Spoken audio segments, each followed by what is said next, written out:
राजचेंबर कोटला परिसरात गावठी कट्ट्यातून फायरिंग, पोलिसांनी आरोपींना घेतलं ताब्यात। भिंगार कॅम्प पोलीस ठाण्यात दाखल गुन्हा मागे न घेतल्याच्या रागातून केली होती फायरिंग। फिर्यादी अब्रार शेख यांनी अफजल शेख आणि असलम शेखवर केला होता गुन्हा दाखल।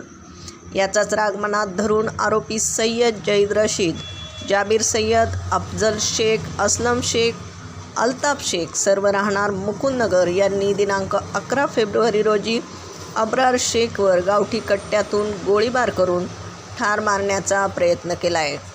सदर खुनाच्या घटनेबाबत तोफखाना पोलीस स्टेशनला गुन्हा रजिस्टर नंबर 85 नुसार गुन्हा दाखल आहे।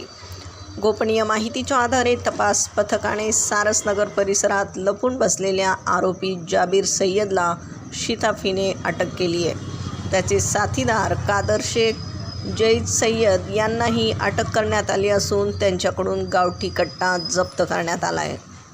जईद सय्यद, जाबीर सय्यद आणि कादर शेख हे रेकॉर्डवरील गुन्हेगार असून त्यांच्यावर अहिल्यानगर, पुणे पोलीस स्टेशनला अनेक गंभीर स्वरूपाचे गुन्हे दाखल आहेत, तर जाबीर सय्यद हा 2 वर्षाकरता हद्दपार गुन्हेगार आहे।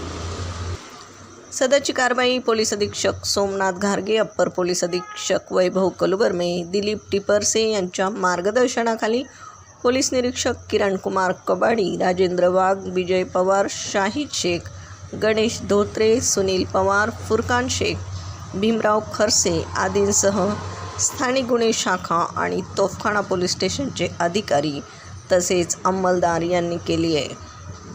प्रतिनिधीसह महाराष्ट्र जनता न्यूज, अहिल्यानगर।